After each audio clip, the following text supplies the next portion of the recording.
The Stacks Below. Part 1. A book no one checked out. The first time Daniel saw the book, it wasn't on the system. He was shelving returns on a quiet Wednesday evening in the Rose main reading room of the New York Public Library. One of those rainy, purgatory days where the light never changed and the thunder threatened but never arrived. He worked part-time, a graduate student in archival studies, mostly helping to restore and digitize old materials. The position wasn't glamorous, but the quiet suited him. The people left you alone, the books didn't talk back, and the place felt like a tomb, a holy one, old and heavy with forgotten names. That day, the book had simply appeared, sitting upright on a reading desk in the northeast corner. No library stamp, no barcode, no decimal number. Just a heavy, cloth-bound tome the color of ash, with a title embossed in faded scarlet. The Stacks Below. He frowned. The library had policies. Nothing made it past the front desk without being logged. He should have brought it to Agnes, the lead archivist on the floor, or at least dropped it into the intake bin. Instead, he opened it. The pages were old. But not old, not 1800s brittle, more like 1940s war era thin. Still, the scent that escaped the spine when he cracked it was wrong. Not the pleasant, musty perfume of decaying pulp, but something darker. Damp. He skimmed. No page numbers. No chapters. Just text, justified and perfect, and in the margins, tiny red symbols he couldn't place. Some like runes, others like handwritten musical notation. Some looked like teeth. He read the first sentence. The first librarian never left. That night, he dreamed of staircases. Endless, spiraling staircases that descended past familiar reference halls, past locked wings, into older, unlit catacombs where books lined the walls like bricks. He walked for hours. Sometimes he'd pass others, but they wouldn't look at him. Just people in dusty suits and long dresses, hunched over reading tables, turning pages in the dark. Each of them bled from the mouth. Each of them wore a staff badge. When he woke, his hands were smudged with ink. He brought the book to Agnes the next morning. She didn't remember ever seeing it. Scanned it. Nothing. Not in the NYPL system. Not in WorldCat. Not in the Lock archives. No ISBN. No publisher. No paper trail. He expected her to confiscate it. Instead, she told him, half joking, to keep it on his desk. A mystery for a rainy week, she said. He didn't laugh. He couldn't stop thinking about the staircase. Later that afternoon, the lights flickered. Only once. The air in the reading room shifted, just for a second. The kind of sudden pressure change you get when an elevator passes a floor. Everyone else went still. Then the lights returned. And one of the patrons, a woman Daniel hadn't seen come in, was suddenly standing at the back table, the one he'd found the book on. She was staring at it. When he approached, she turned too slowly. Her face was wrong. Not ugly. Not deformed. Just unfinished. Like someone had started drawing a face and stopped halfway. Her mouth didn't open, but her voice came anyway. Did you read past the first line? He swallowed. No. She nodded. Then there's still time. And she vanished. Literally. One blink, gone. He didn't tell anyone. What would he say? Instead, he took the book to the staff elevator and pressed B3, the sub-basement. The floor no one used. The one that shouldn't exist. But it lit up. And the elevator descended. The doors opened to a narrow hallway. No lights. No signs. Just walls of stained brick and faint water dripping somewhere distant. He stepped out. His phone lost signal immediately. He walked for 3 minutes before he found the door. Old wood. Heavy iron hinges. A brass plate above the frame read. The stacks below. No joke. No coincidence. He opened it. Inside was a vast chamber. Bigger than the footprint of the building. Bigger than the street above. A library without light. Just rows of ancient wooden shelves, each one filled with books that pulsed faintly. The book in his hands trembled. And the first shelf had a plaque. See first readings. Daniel turned to leave. The door was gone. Only shelf after shelf now. He started walking. Somewhere deep in the stacks, he heard breathing. Not his. Not nearby. Just close enough to feel in his chest. He passed signs. Small, hand-carved, hanging crooked. Whispers section. Errata archives.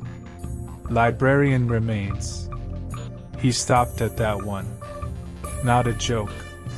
Behind the sign, a long wall of drawers like a morgue. Some of them were open. Inside, he saw fingers wrapped in checkout slips. Eyeballs dried like fruit. A tongue pinned to a deaccession form. All labeled. Filed. Catalogued. He turned to run. Tripped. Landed hard. On a pile of books with his name on every spine. When he woke up, he was back in the Rose reading room. Head down. The strange book gone. No one else seemed to notice he'd been missing. Agnes asked if he was okay. Said he'd been out cold for about 10 seconds. When he looked at his hands, they were clean. But when he returned to his desk, the computer had a message on it. He hadn't opened the browser. He hadn't logged in. But the message was there. Plain typed text. You were late shelving section D. Please report to the stacks below by midnight. All overdue staff must be processed. He slammed the laptop shut. But it was already too late. That night, at midnight, the staff elevator opened on its own. The B3 light was already glowing. The book was back on his desk. Open to a new page. One he hadn't seen before. A list of names. He only recognized 2. His own. And Agnes. And next to her name, someone had written, Return to collection. Part 2, Section D. Daniel didn't sleep that night. He tried. Took half a bottle of melatonin. Drank chamomile until he felt sick. Turned off every light, shoved the strange book into a kitchen drawer beneath oven mitts and expired coupons. But every time he closed his eyes, he saw shelves. Not ordinary ones. Not made of oak or metal or any material he could name. These were alive. Breathing. Stacked spine to spine with books that watched him. Pages fluttering in slow, syncopated rhythm like heartbeats. And always, the sound of librarian footsteps echoing through tunnels far below. He knew what it meant. He was overdue. At 11:58 p.m., he walked the city's black glass streets, empty for once. New York had fallen unnaturally silent. No taxis. No shouting. No hum of electricity. Just the whisper of rustling paper, carried on the wind like old leaves. He passed Bryant Park. Saw the stone lions looming on either side of the entrance. But tonight, they were facing backward. The main branch was closed, of course. But the doors were open. Not wide, just enough to suggest permission. Or invitation. Inside, the reading room's chandeliers flickered. No security guards. No cameras. No Agnes. Just the quiet tap-tap-tap of the building breathing around him. The staff elevator dinged as he approached. Already on B3. Its doors slid open like a mouth. And inside, waiting for him on the elevator floor, was his staff badge, curled like an old leaf, stuck to a page torn from the stacks below. The descent lasted 13 minutes. No music. No lights. No escape. The elevator door opened on a hallway that looked different from last time. Wider. Lined with framed portraits, archivists, historians, interns, all in sepia, all mid-smile, all without eyes. Below each photo was a quote. Processed. Dewey kept. Returned by force. Last seen in Section D. The stacks began immediately. No welcoming foyer. Just aisles. The kind of aisles you only find in dreams or ancient catacombs. Too narrow, too tall, filled with books that seem wet to the touch. He passed letters carved into shelves with knives or fingernails. A, B, C. And then he saw it. D. Carved not in wood but in bone. A crooked sign hanging from 2 lengths of human hair. Below it, a single podium with a massive, open ledger. He approached. The page turned itself. At the top, the words, Overdue Patrons, Section D. Beneath it, Danner, Daniel, 48 hours unprocessed. Agnes McAllister, returned to binding. Then, Satoshi N. Marla T. Unknown, librarian status incomplete. A scraping sound echoed from the aisle, like paper dragged across concrete. Daniel turned and saw Agnes. But it wasn't her. It wore her shape. Same cardigan. Same posture. Same eyes, but too many of them. Small, ink-black dots peering from beneath her skin, twitching in time with the hum of the stacks. She smiled, but her lips didn't part. Instead, her mouth split down the center, revealing a row of book teeth, tiny spines, each one labeled with a patron ID. She held out her hand. Something white lay in her palm. A library card. His. Daniel ran. Section D warped around him. Bookshelves stretched impossibly tall, aisles that looped back on themselves, signs and dead languages flapping like wings. He burst into a chamber marked Auditory Archives. Inside, rows of phonograph horns, all whispering at once. He pressed his ear to one. A child's voice cried out. He read too deep. He remembered too much. Another horn. They filed her under fiction. But she was real. Another.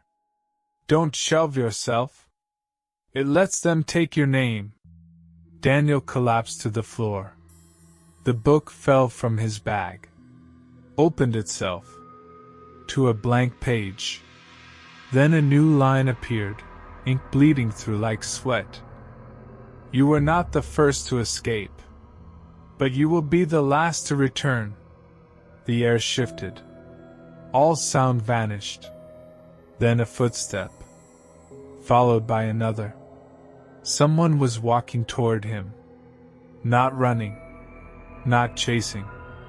Walking, confident, patient. He turned to see the first librarian. She had no mouth. Her face was parchment. Her hands white gloves stitched into her flesh. She carried a stamp the size of a mallet. And when she raised it, Daniel saw the word etched backward on its face. Accepted. She brought it down. Everything went white. He woke in a chair. Back in the Rose main reading room. Light steady. Students reading. No sign of Agnes. No tower of teeth. But in front of him sat a stack of books. And on top, a single slip. His handwriting. Reshoved to Section D. Status. Cleared for return. No one looked at him. He stood, legs trembling. The air was cold. Too cold. His badge had changed. Where once it had read Research Intern, now it read Assistant Librarian, Deep Collections. Stamped in faded scarlet. And in the space where his reflection should have been in the library's polished floor, he saw shelves. Endless. Alive. Waiting. Part 3. Catalog of the Lost. Daniel didn't leave the library. He tried. Walked to the front doors. Pulled the handle. They didn't budge. The glass didn't show the street outside anymore. Only fog, dense and writhing like breath held in too long. He pressed his palm to the pane. It was warm, pulsing, alive. He turned, heart pounding, and looked back at the reading room. Same tables. Same polished wood. Same slow-moving scholars hunched over books. But something had shifted. The walls felt closer. The ceiling stretched higher. And the chandeliers no longer swayed gently with the air conditioning. They swayed in time with breathing. Rhythmic. Wet. His badge weighed heavy on his chest. Assistant Librarian, Deep Collections. Not a joke. Not a glitch. The text shimmered when he touched it, like it was etched into skin beneath the plastic. And every time someone passed him, a patron, a fellow staff member, they looked through him. Like he wasn't there. Or worse, like they were waiting for something to arrive through him. He returned to his desk. The book was there. The stacks below. Open again. A new page. This one written in red ink, scrawled like blood being dragged by a quill. Catalog entry initiated. Daniel Danner, Caleb's line. Status promoted. Function, reclaimer. Assignment, Section E, the forgotten. Beneath that. Begin retrieval. Assigned guide en route. He looked up. Agnes was standing across the room. Only it wasn't Agnes anymore. Her body wore her like a coat. Every movement was too smooth. Joints too fluid. Her eyes were glassy marbles, turning independently. And her mouth, it didn't smile, it opened sideways. From it, a voice echoed. Not hers. A chorus. Childlike. Ancient. Endless. Come along, Daniel. Time to meet the misplaced. Time to shelve what remembers you.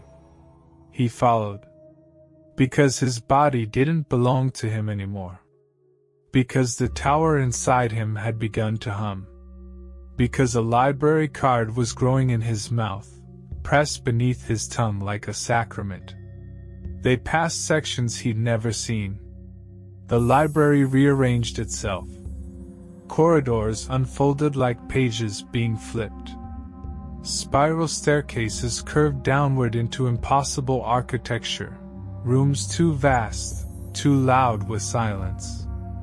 A stone archway led to a new wing, Section E, the Forgotten. There was no door. Just a gap. Throbbing. Inside, wind. But not from air. From paper. Billowing piles of it, stacked in columns that bent and curled like the ribs of whales. Pages fluttered from nowhere, always out of reach. They whispered names as they passed. His name. Your name. Names that hadn't been spoken in centuries. At the center, a giant rotating catalog wheel, the kind used in old archives, a carousel of index cards. It turned on its own. Each card that emerged bore a face. Eyes, nose, mouth, printed in thin black lines. Each face screamed when the card was filed back in. Agnes, or the thing wearing her, pointed to a dark hallway beyond the wheel. They live there.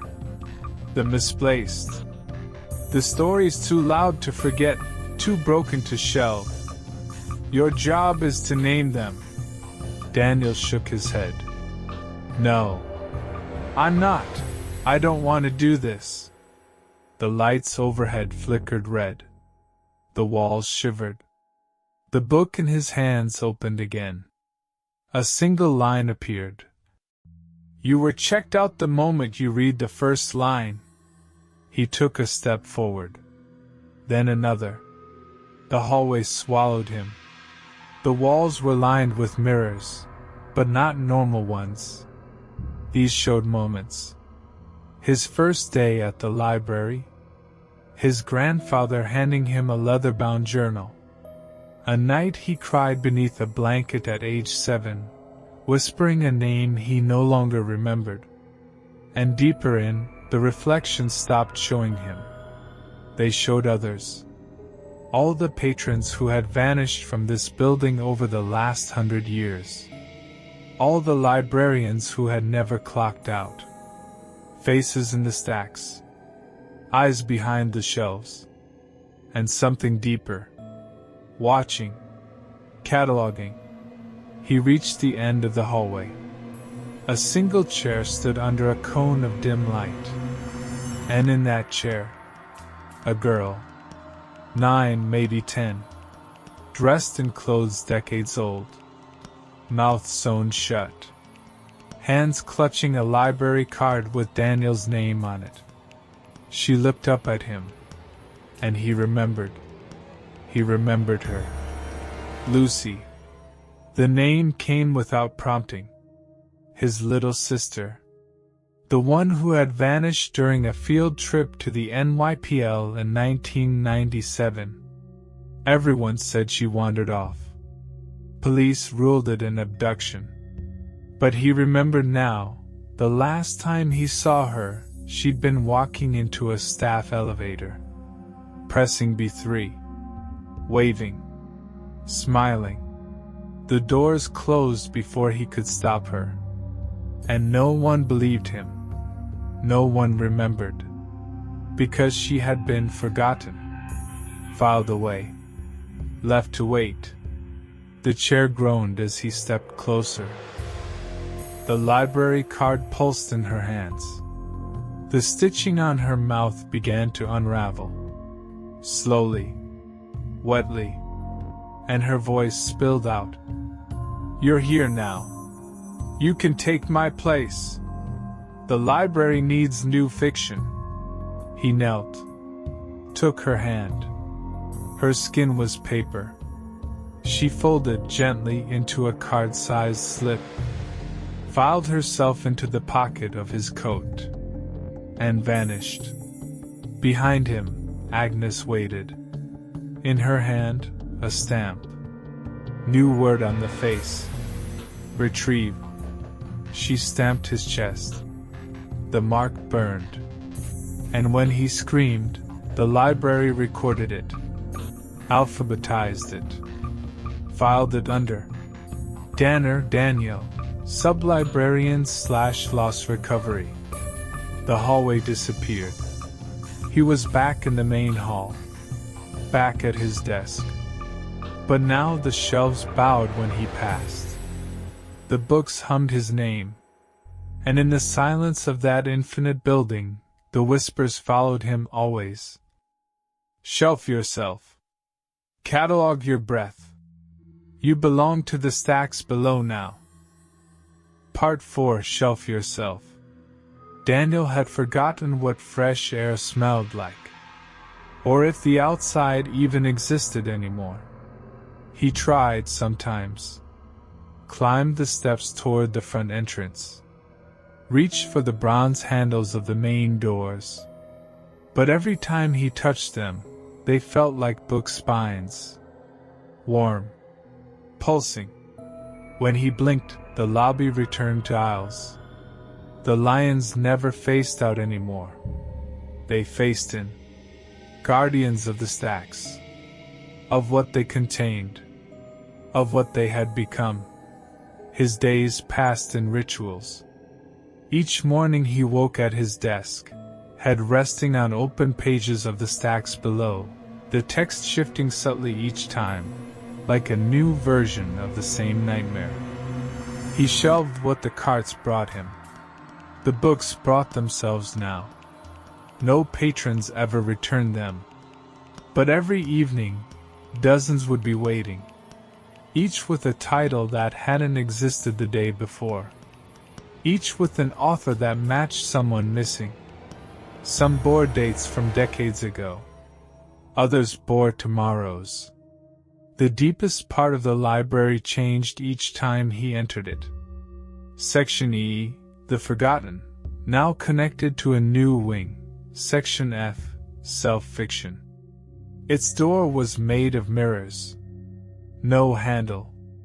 Just a sentence etched into the glass. Only those who have read themselves may pass. He didn't want to go through it. But he was already there. Already pressing his palm to the glass. Already feeling it soften, like skin. Already falling forward into himself. The new wing resembled nothing. It wasn't architecture. It was biography. Corridors made of stitched-together journal pages. Walls of photographs that aged in reverse when stared at. Shelves where the books bled ink when you said your name aloud. And in the center, a plinth. Upon it, a massive volume wrapped in leather. Title, Danner Daniel, Shelf Drafts. He opened it. It screamed. Not in pain. In recognition. The sound came from his own throat, a perfect mimicry of every fear he'd ever swallowed, echoing back in alphabetical order. The first page was blank. Then words emerged as he read. Chapter 1, the first word you forgot. Chapter 2, that time you lied about remembering her birthday. Chapter 3, the dream where the librarian opened your chest. He flipped faster. Hundreds of chapters. Thousands of pages. And the last one read. Final entry, when you accept that you were never checking out. You were checking in. The room grew darker. Not with shadow. With closure. As if the end of the book dimmed the world. A new door appeared. Unmarked. Covered in overlapping library cards, each nailed into the frame. He touched one. It peeled away. Revealed an eye. His. Staring back at him. Blinking once. Then the door creaked open. Beyond it, the processing room. Long tables. Lamps that dangled like nooses. typewriters still dripping ink. And everywhere, shelves lined with versions of himself. Clones? No. Drafts. Daniels in varying states of completion. One missing a mouth. One with no hands. One curled into a fetal position, weeping ink. Each bore a call number on their foreheads. Each turned to look at him, and in perfect unison said, "We didn't write ourselves." "You did." He ran. The shelves closed in behind him, groaning. The catalog cards shuffled. The air thickened. And from the dark came the one figure he had never seen clearly until now. The original librarian. The first. Her robes were tattered bibliographies. Her skin bound in stitched indexes. Her crown, the spine of a first edition Bible. She held no book. Only a key. It wasn't for a door. It was for him. She stepped forward, pressed it to his chest, whispered, "Your catalog is incomplete. Finish your shelf." He gasped, fell backward into black. When he woke, he was in the deepest stack, lower than Section F, lower than any wing he knew. He stood on a spiral staircase made of library ladders, descending forever. The air tasted like old secrets. In his hand, the stacks below open again. But now it was blank. Waiting. The first page read, "Begin cataloging yourself." A pen appeared. He held it and began to write. His name. His fears. The day his sister vanished. The first time he saw the book. The dream of staircases. The breath of the library. The hymn in Agnes' broken voice. Every sentence inked onto pages that bled inside and bound themselves tighter as he worked. He didn't eat. Didn't sleep. Just wrote. Until the final sentence. Daniel Danner was shelved under fiction, because no one would believe him. Then the staircase cracked. The ladders bent inward. And the library sang. Not in words. In indexes. Whole generations of lost voices chanting. Shelf yourself. Find your section. Bind or be unbound. Daniel stood. The book now bore his name. He placed it on the nearest shelf, but would accepted it like flesh accepts a wound. And he felt himself hollow, lighter, as if leaving his story behind made room for something else, something older. He turned. The librarian waited. She nodded, stamped his forehead, filed, and everything went dark. He's still there now, somewhere in the stacks. You can find him if you try hard enough. He'll hand you a book. No barcode. No author.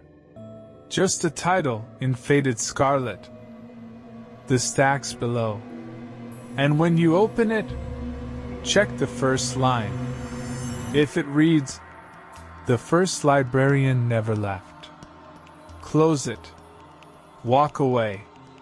Because if you read the second line, you've already shelved yourself. Part 5, due date. The moment you read this, something changes. Not in the room around you. Not yet. But in the quiet behind your ears. The way your breath slows. The cold drag across your skin as though someone just whispered your name down the back of your neck. Because you've seen it now. The book. Its title stitched into memory. The stacks below. And somewhere deep under Bryant Park, beneath the marble, the lions, the subway, and the streets, the library knows. You've become part of the catalog. Daniel was never seen again. Not by the outside world. They listed him as missing.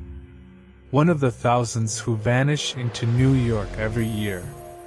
A coffee cup left half full on his desk. A chair slightly turned. A single sticky note on the monitor. Back in 5. They never found the book. They never found his badge. They never found the door. But others have. They always do. Late-night interns. Janitors. Graduate students looking for silence too long. They find it without knowing. A hallway that wasn't there yesterday. A staircase that doesn't appear on any blueprint. A section of the basement that turns left when it should end. They follow whispers like dreams. Because part of them is already filed. Already known. Already printed in the margins of a page they've never read, but have always remembered. There's a reason NYPL staff go missing. A reason no one asks. A reason there are so many keys but so few maps. Because the deepest part of the library isn't built by human hands. It grows. It binds. It writes its own stories when no one is looking. And now it's writing yours. Somewhere beneath Section F, beyond the self-fiction shelves, a new wing is opening. The walls are wet. The ladders bend inward. The cards are shuffling. A new plaque hangs on the door, carved from an old card catalog drawer. It reads, Section G Guests. And beneath it, etched in scarlet ink, Status Admitted. The lights are already flickering. The book is waiting. And the librarian, the first, is walking the aisles in her robe of citations, stamping names in flesh. You haven't seen her yet. But she's seen you. She saw you the moment your eyes passed over the first line. That was your invitation. That was your consent. And the due date? It's printed in silence. In the pause before sleep. In the footstep you'll hear on the floor above you that doesn't match your ceiling. She's very patient. But the stacks are always hungry. If one day you find a dusty book without a title, resting on a shelf where no shelf should be, do not open it. Do not speak the first line aloud. And whatever you do, do not write your name in it, because the ink will dry too fast, and the stamp will press too deep, and by the time you look up from the page, you won't be in the reading room anymore. You'll be in the stacks below. The end. But your return date is still being processed. Catalog update. 1 new entry. Name. Section assigned G. Condition. Readable. Location. Pending reshelving.